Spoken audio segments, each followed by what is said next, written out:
I knew this was going to be a terrible, terrible thing. I just didn't realize how bad it was going to be. Well, tonight's Small Town Secrets investigation takes us to Seekonk. That is where the owner of a K9 rescue center is suing animal control officers.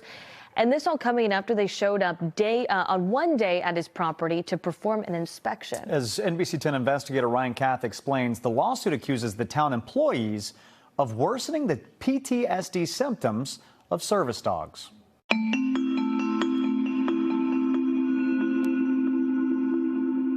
He's such a good boy.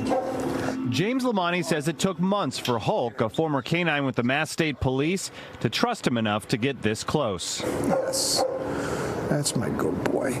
Hulk is among the dogs spending their days at Lamonti's K9 PTSD Center, a sprawling facility constructed on his property in Seekonk. He's a military working dog. Think of it as a retirement home specializing in the research and treatment of canines traumatized in the line of duty while serving in law enforcement or the military.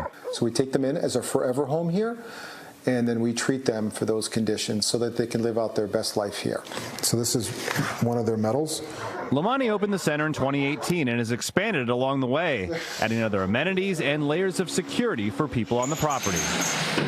At first, Lamonti says he had a positive relationship with town leaders, granting them 24/7 access to surveillance cameras at the facility. We believe in oversight. I'm a big proponent of inspections.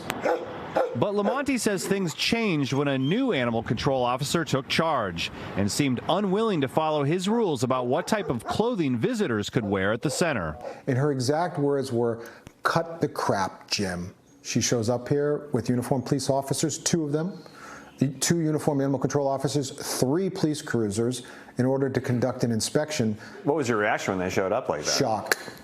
Shock and horror was the only thing I can describe it. So there was a significant change to the dog's behavior? Absolutely. It documented everything. That was a terrible day. Like it was one of the worst days of my life. Lamonti says several canines relapsed from the surprise inspection, trembling and going to the bathroom in their kennels. He decided to take the town to court for damages. This is about the mistreatment of canine heroes. Samantha Kemp is Lamonti's attorney. For these dogs to have gone through what they went through is horrendous.